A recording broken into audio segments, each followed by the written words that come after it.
Ladies and gentlemen, welcome to another thrilling episode of The Apex. My name is Paul, and I'll be steering the ship today. I am joined here by Josh. Josh, how are you today? I'm doing good, Paul. Doing well, man. How are you? Doing wonderful. It is a wonderful time of year. We got playoff baseball, football, college football is on. The F1's calendar is ramping up, trying to figure out who's going to win this. And as always, not as always, for the last couple of weeks, it's just the two of us. Meredith is somewhere out in Europe. I think her last stop was Paris, I think she was at yesterday. Yeah, I know they had to So, cancel their London plans. Guess everybody yes, got COVID at the wedding. the So we wedding hope party got that hit with the vid. So, well wishes to everybody. Hopefully, they're all doing well. And I think she'll be joining us for next episode. believe so. I think so. So you only have to endure the two idiots of us talking for one more episode, and then we'll have a grown up in the group to kind of steer things in the right direction. Yeah, thank God. But It's about time that she came back. absolutely, this has been unhinged. But you are here. We are here to talk everything Singapore and the Grand Prix that's going to be happening this weekend. This is another one of those really fun tracks. It's a very quick track. It's very unpredictable. There's not a lot of runoffs, so one little mistake can really be detrimental. And I think this one out of all of them that I can remember is the one that the big equalizer is the heat. It is awful. You've seen it with George Russell having that panic attack and Drive to Survive with how hot it can get. It is brutal. So we really don't know what's going to happen. But what are your thoughts on this race? Yeah, like you said, the big story is usually the heat, the weather. It's a miserable race. They've obviously made it a night race to try to cut down on some of the temperatures. It's not as bad as it has been in years past, but it's still a factor that these drivers are going to have to face. We saw, Logan Sargent retired in 2023, I believe, with heat-related issues when he, became overwhelmed in the car. Like you said, we've seen on Drive to Survive several drivers have issues after the race as well. With, seeing those videos of those guys struggling to get out of the cockpit is never something you really want to see, but it definitely is a dynamic for this track that we don't deal with in many other circuits. Like you said, Singapore is a very narrow, twisty street circuit with very little margin for errors, a lot of concrete walls without many runoffs. It's a track I think we'll see some teams that we haven't had up in the top points perform well this weekend. It's a track that lends well to a certain car setup, so I think some of the midfield teams may have a chance to excel. I think Austin Martin and maybe even Kick Sauber could maybe find points this weekend if they play their cards right. Should be fun. But before we kind of get into a little more about Singapore, there's a couple things we need to discuss. It was a very tough week. We got the news that Lewis's beloved dog Roscoe unfortunately passed away, and talk about a I don't think there's a more iconic pet right now in sports across the world than Roscoe was. I think anyone that got into F1 through Drive to Survive, he was iconic. His Instagram and social media posts and just watching his videos of just walking around the paddock, it totally. If you're a dog lover like the three of us are, it was a lot of fun to watch, and it was very heartbreaking to see Lewis's best friend ultimately pass away. And yeah, so condolences to him. But what are your thoughts on that? Yeah, it was definitely sad to see. You hate to, see any animal suffer or have to go through that, but it is a part of life that has to be understood that it happens to all of us. Unfortunately, It happens to all of us at some point. So it was, a lot of questions in the air of what Lewis was gonna do this weekend, if he would even go to the race, go to Singapore. Obviously, he's made plenty of posts on social media, both from them and Ferrari, that have showed him prominently displayed. So he is there. He is racing.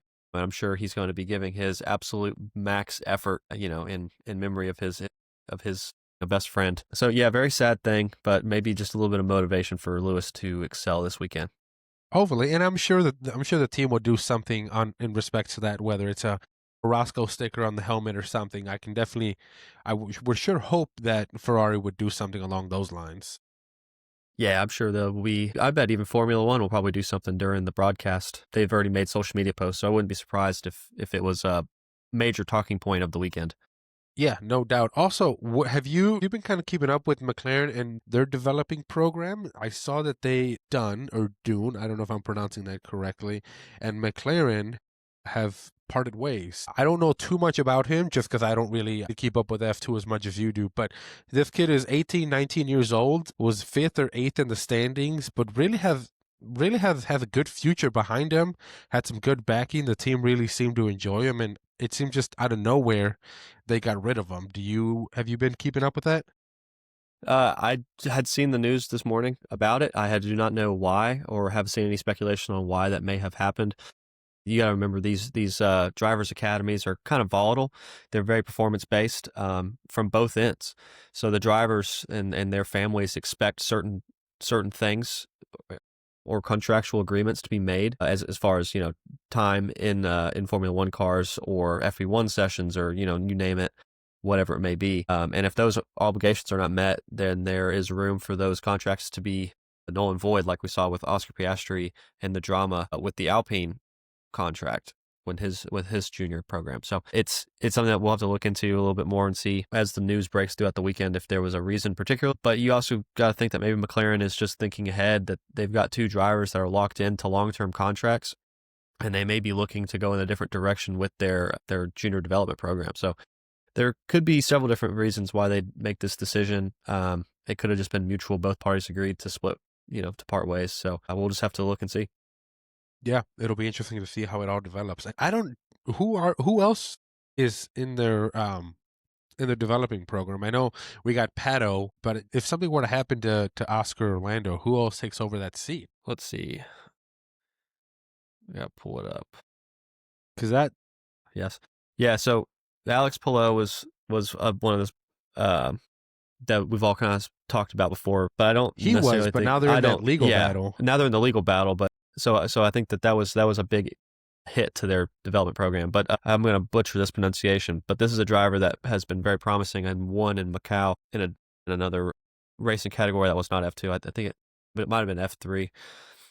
Ugo, I'm going to butcher the pronunciation completely, so I'm not even going to try, but Ugo is a name I've seen kind of floated up recently as the next best thing, as the next up-and-coming young talent that's going to kind of have the position to jump into F2 in the future. I'm trying to see if there's any other names that I've seen recently. I mean, Pato obviously is up there. I thought they had some, there's a Formula 4 driver, Brando Badoer, and then there's some younger kids that are in like the karting. Okay, yeah, F4 was Ugo. So yeah, there's some guys in F4, but there's a pretty big gap between F4 and F2, which is where Alex Dunn was. The thought was maybe they're not going to be able to give him a seat anytime soon, and maybe he's looking for another team to jump into. So we don't know yet. But that's a big development. That would have been a big hit for them. Absolutely, and in a sport where money seems to rule everything, I'm sure something along those lines had to do something with it. But it's kind of interesting that this one came out of nowhere, seemingly. Yeah, it was definitely not something you usually see, and especially mid-season. Usually those contracts are terminated at the end of the year, or they just expire and they're not renewed. So it's odd for it to be terminated in that way. Yeah.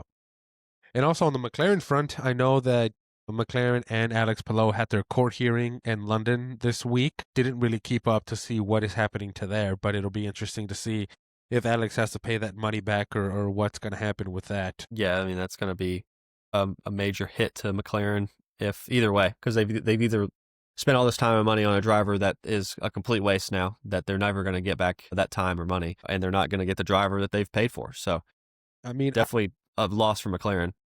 I'm no expert in the legal side of things or not, but I think if you put your name to paper saying you're going to do this, I think you're entitled to pay some of that money back.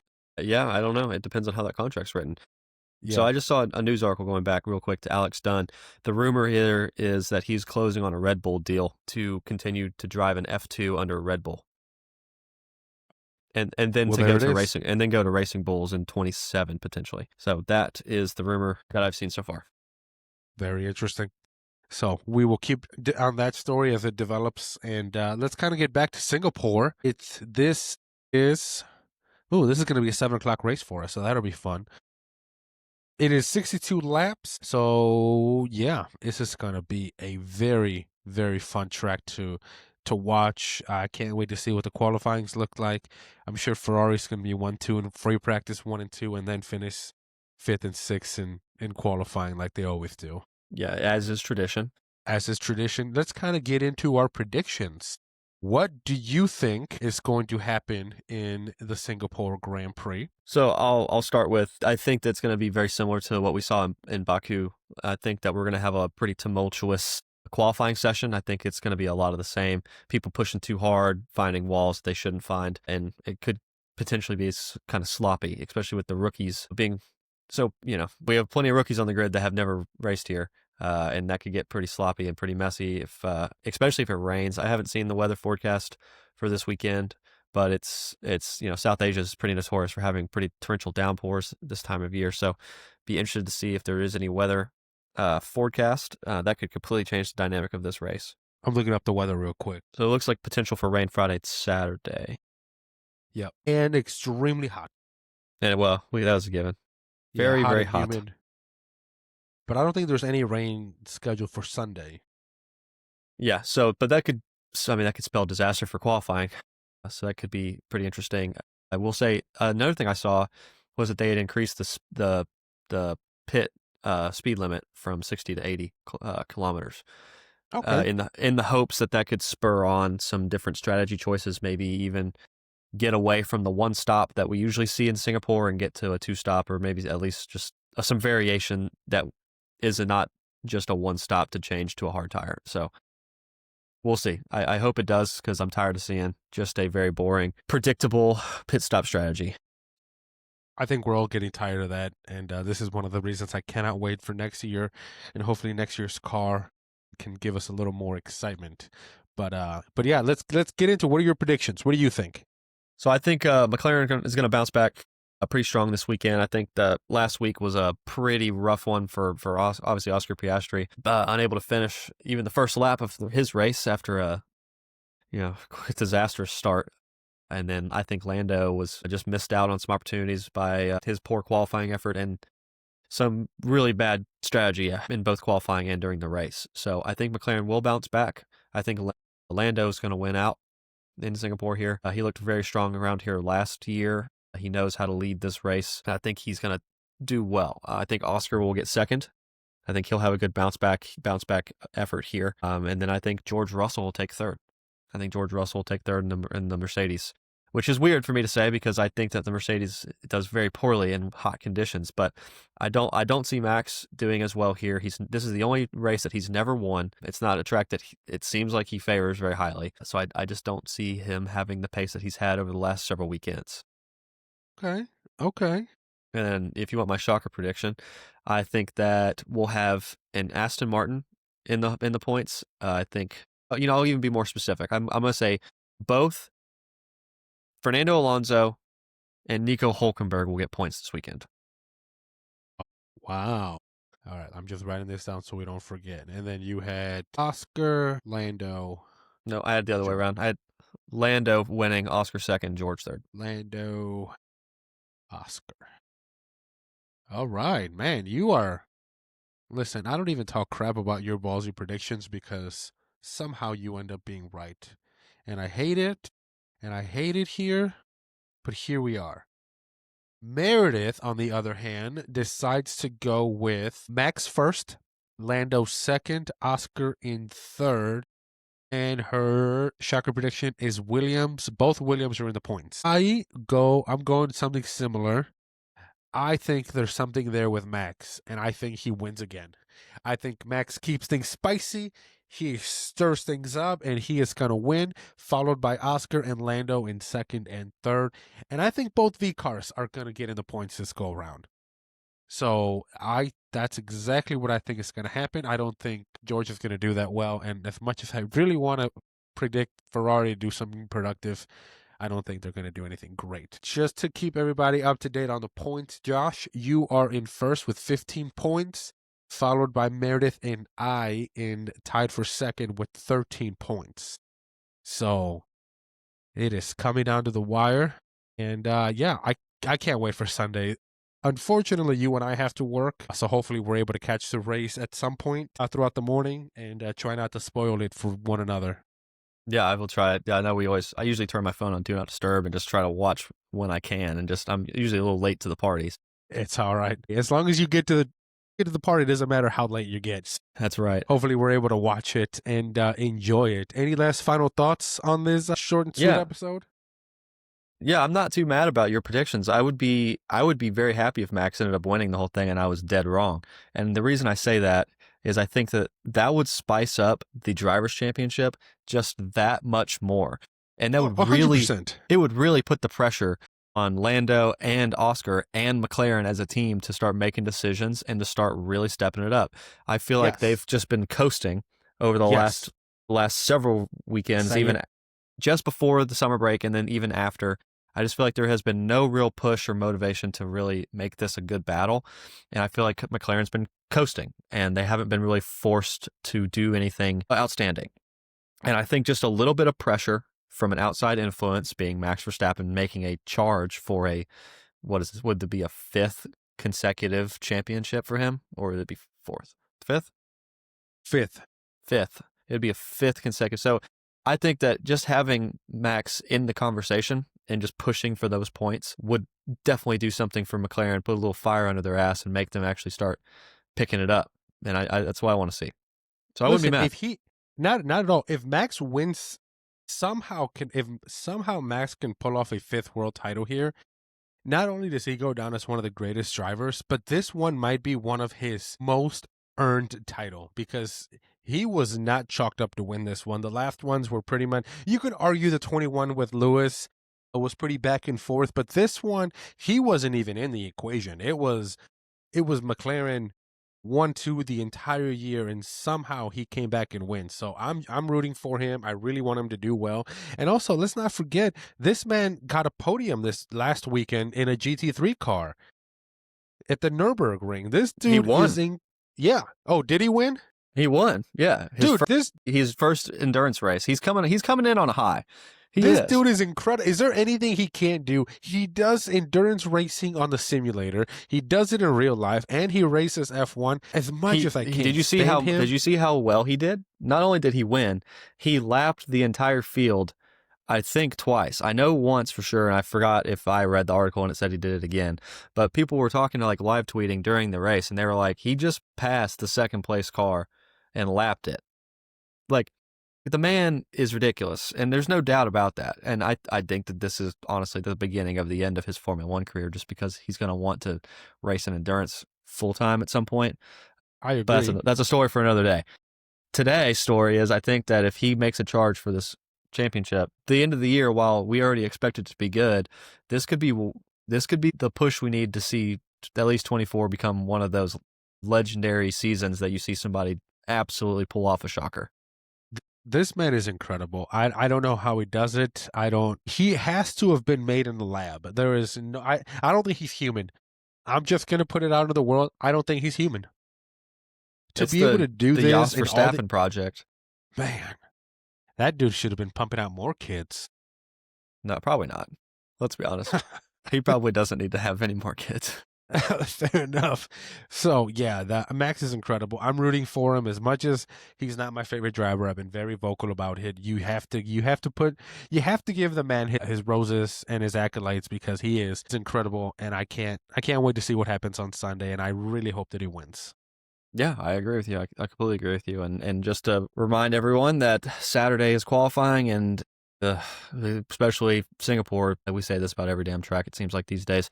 Singapore's not exactly the most overtaking friendly circuit. So Saturday, especially if it does rain, could be the most exciting session of the weekend, will be that qualifying session. Absolutely. And so also let's tell the viewers we have 16 days until the three of us are in Austin, Texas, getting ready for COTA. My outfit just got delivered today. I got to go downstairs to pick it up. I can't wait to try it on. I hope it fits because I have a pretty buffer of a couple days to return it. And the accessories came in the other day. I am stoked. There you go. Be very excited for the old United States Grand Prix. Oh, absolutely. Absolutely. Here, I'll give you a little preview. No, don't. Yeah, just let it be a surprise. It's going to happen. It's going to happen. I mean, this is just a little bit of how it's going to be. But I can't wait. It's going to be ridiculous. You're going to get so many stairs. I mean, it's the American Grand Prix. I mean, or the U.S. Grand Prix. Why would I not? I'm hoping the outfit can get on TV and the teams love it and can get me down to the paddock. That's my goal. That would be a good goal. If you can pull that off, I would be forever impressed. Listen, the goofier I look, maybe teams will like me.